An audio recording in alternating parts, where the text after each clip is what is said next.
A man who was performing in the lounge at the Qualicum Heritage Inn worked very late one evening and decided to sleep in the next day. He set his alarm and it went off. However, he wanted to sleep in, so he was just dozing in bed when suddenly he felt something tugging at his sheets, pulling the sheets right away from him. He tried to ignore it, but a commanding voice boomed out, "Get up!" He obeyed. He said it sounded like the voice of an old headmaster, and of course that's very appropriate for what had been the Qualicum College.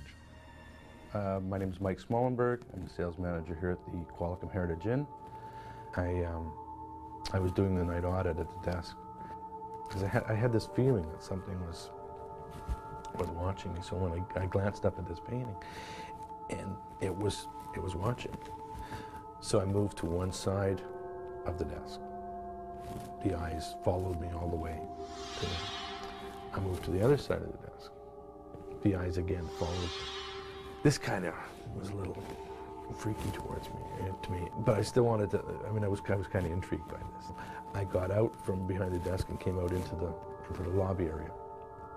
And it must look really silly because I was walking up and down the hallway for about 5 minutes watching this painting, and the eyes followed me from one side of the desk to the other side. I never looked at that painting again after that. Oddly enough, Michael Smollenberg wasn't the only one that had experiences with that painting. Some of the other staff decided that perhaps it should go. It was taken down and no longer hangs near the front desk. People need to be in the right frame of mind to hear or see or feel ghosts. Sleepwalking is one of those occasions when people may be very in tune with that sort of thing. My husband and I are staying at the Qualicum Heritage Inn. And I go to bed about 11, and I have what I thought was the strangest dream. In the dream, I wake up in the middle of the night and I have a stomach ache, so I go and I'm looking to go and find a glass of milk.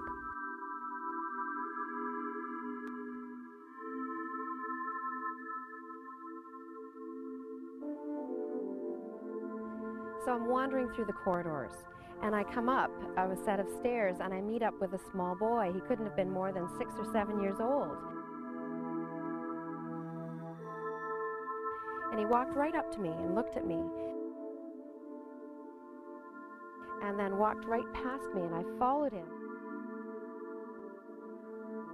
And I watched him walk literally through one of the doors of the hotel.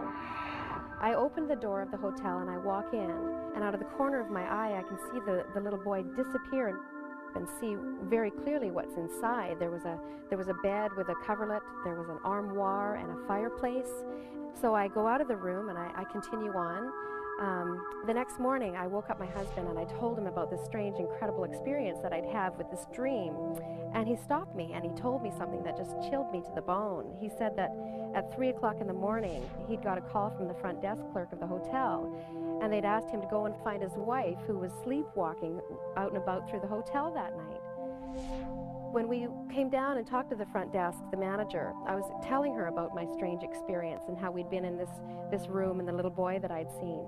And she told us that this was the haunted room in the hotel, and that quite a few of the guests had seen a young boy walking through the hotel or heard the sounds of crying out and about that same room. Well, I was describing to her what I'd seen inside the room. The front desk manager took us back downstairs, and she showed me a picture of the room that I was describing to her. And this picture was exactly what I had seen that night, with the bed and the armoire and the fireplace. Only she let me know that this was a picture from 40 years ago, when it was the headmaster's room of what had been at that time a private boys' school. Somehow I was taken back in time to see these rooms and see this young boy from 40 years earlier. This whole experience at the Qualicum Heritage Inn was not frightening. As a matter of fact, looking forward to going back and perhaps getting another opportunity to see a tour of this amazing building in the way it was even 40 years ago.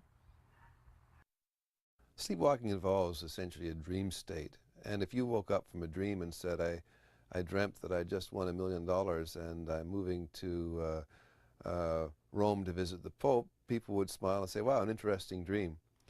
That's about as much confidence or as much accuracy as we should attribute to the reports of sleepwalkers. A sleepwalker is in a state where he or she can't tell the difference between what's going on in the world around or what's happening inside the head. The two are blended together. Yes, the person can walk and avoid objects, but may in fact imagine the objects to be statues or trees when they're really just broom closets. So the report that someone in a sleepwalking state visited some room and could later on describe it doesn't hold much water. You have to be quite credulous to say that a sleepwalker provides a good witness for anything. The Qualicum Heritage Inn is a popular holiday destination on central Vancouver Island. It also has the legacy of the days when it was a private boys' school from the 1930s to 1970.